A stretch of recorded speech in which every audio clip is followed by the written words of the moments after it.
ئایا دەزانیت ئەمیرەی هۆڵەندا ئیشی کارگوزاری دەکات؟ زۆرینەمان وامان بیستووە کە خێزانی شاهانە خۆش دەژین، لە هیچیان کەم نییە و خەڵک بە کەمتر لە خۆیان سەیر دەکەن. بەردەوام وەک چینی سەرەوەی کۆمەلگا سەیر دەکرێن، بەڵام ڕەنگە ئەمە بۆ خێزانی شاهانەی هۆڵەندا ڕاست نەبێ.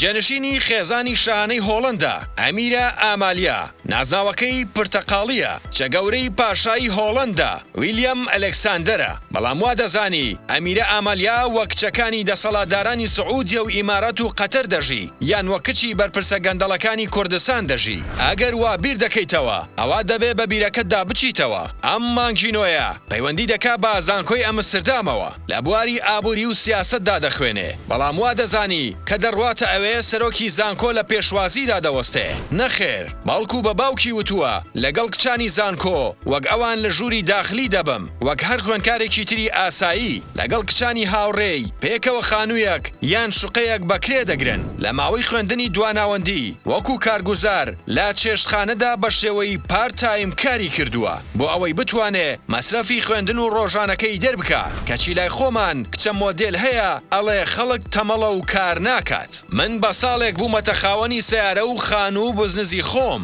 خوا پێمان نەگرێ ئەبێت چۆنچۆنی پەیدای کردبێ. ئەمیرە ئامالیا وە کچی بەرپرسانی خۆمان لە خوێندنگاگران بەهاکان نەبووە، داماوە وەک هەر خوێندکارێکی ئاسایی لە خوێندنگە حکومیەکاندا خوێندوویەتی. سیارە و پاسەوانی تایبەتیشی بۆ نەگیراوە، بەڵکو بە پاسکیلەکەی چووە بۆ خوێندنگا. لە پاشەوەی گەیشتوتە تەمەنی 18 ساڵی بە پێی یاسا بۆی هەبووە 1.6 ملیۆن یۆرۆ لە دەوڵەت وەربگرێ، بەو پێی باوکی پاشای وڵاتە و لە خێزانی شاهانەیە و جێنشینی باوکێتی. بەڵام ئەو ڕەتی کردوێتەوە ئەو بڕەپارەیە وەربگرێ. وتوویەتی من هیچ کارێکی وام نەکردووە شایستەی وەرگرتنی ئەو بڕەپارەیە بم. ئایا کچانی بەرپرسی کوردیش وەک ئەمیرە ئامالیا دەژین؟